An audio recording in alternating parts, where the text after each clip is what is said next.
Let's say somehow you got past embarkation, you're on the ship, you think you're fine. Then the ship docks in Nassau, or Bridgetown, or Cozumel. The moment you step off that ship and into a foreign country, you are under that country's law, not US law, not Florida law, theirs. And their laws on cannabis, including personal possession amounts that might be minor offenses in the US, are often significantly harsher. A U.S. passenger was arrested in Bridgetown, Barbados, after cruise ship security found him smoking marijuana in his cabin aboard Adventure of the Seas. He was handed over to Barbadian authorities. He was sentenced to 1 month in jail and fined $1,750, not in front of a U.S. judge, not with access to a U.S. public defender or American bail system. In a Barbados courtroom under Barbadian drug law, on a timeline he had no control over a single 7-day Caribbean cruise, you can move through 3 completely separate legal systems: the terminal, federal U.S. law; international waters, federal maritime law; every foreign port, that country's criminal code; and there's actually a 4th one that most people don't see coming, which I want to talk about next. Here's the scenario people don't anticipate. You never made it to international waters. Something happened close to home, or the ship came back home. And now it's not federal court and it's not a foreign country. It's a Broward County courtroom. Florida state law has jurisdiction when a crime connects to Florida. That means crimes that happen in Florida's coastal waters, crimes that happen at the terminal itself when a Florida law enforcement officer makes the arrest, and crimes that happen aboard a ship that departs from and returns to a Florida port, where the connection to Florida is strong enough that a Florida county has jurisdiction.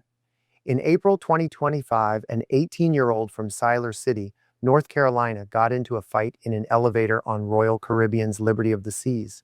The ship had left from Port Everglades. When it returned to Fort Lauderdale, Broward County Sheriff's deputies were waiting at the dock. He was arrested for felony aggravated battery causing bodily harm, not in federal court, not back in North Carolina, but in Broward County under Florida law, because that's the county his ship called home. He'd never lived in Florida. He didn't know any Florida attorneys, and he now had a Florida felony case to deal with in a Broward County courthouse. The same logic applies to drug charges. If you're arrested at the terminal by a Broward County deputy rather than a CBP officer, you may be looking at Florida state drug charges filed in Florida state court with Florida's rules, Florida's prosecutors, and Florida's sentencing. If something happens while the ship is still in Florida waters, within about 3 nautical miles of shore, state jurisdiction is in play. So here's the complete picture for a cruise ship leaving from South Florida. At the terminal, you could be dealing with federal law or Florida state law, depending on who makes the arrest. Once you're past Florida's coastal waters and into international waters, it's federal maritime law. When the ship docks in a foreign country, it's that country's law. And when the ship comes back to a Florida port and something that happened at sea connects to Florida, state charges are on the table. That's up to 4 different legal systems over one trip, and each one requires a different approach. Here's the highlights we discussed today. If you have a Florida medical marijuana card and legally purchased products from a dispensary, do not bring them to a cruise terminal. The card does not protect you in a federal facility. The receipt does not protect you.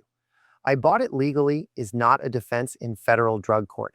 If you're traveling from another state where recreational cannabis is fully legal, the same rule applies. Your home state's law has 0 jurisdiction at Port Miami or Port Everglades. If you're stopped by CBP with a K9 hit on your bag, do not try to talk your way out of it. That conversation is not a conversation. It's evidence being collected. You have the right to remain silent. Use it. And ask for a criminal defense attorney immediately. If something happens on the ship or in a foreign port, the first question is always, where exactly did this happen? The answer determines which legal system you're dealing with. That's not a detail. It's the whole case. And if you're arrested at a Florida port when the ship returns, or if the arrest happens at a South Florida terminal by a county deputy instead of CBP, you may be in Florida state court, not federal court. Federal and state drug charges are not the same charges. The prosecutors are different, the court is different, the available defenses and resolutions are different. You need an attorney who handles both. If you're facing drug charges that started at a Florida cruise terminal, on a ship, or anywhere else in South Florida, call Rossen Law Firm. We handle these cases in Palm Beach, Broward, and Miami-Dade, and we know exactly how differently federal and state charges need to be approached. Every case is different. This video is general information, not legal advice for your specific situation. But if you want to talk through what you're actually facing, we're here. What you bought legally on land can become a federal charge the moment you step into that terminal. The law doesn't care about your receipt. Up next, we're discussing what happens when cruise ship security decides they want to search your cabin, your phone, or your group chat, what they can actually do, what they can't, and how to handle it without making everything worse. Your rights are your only shield. Use them.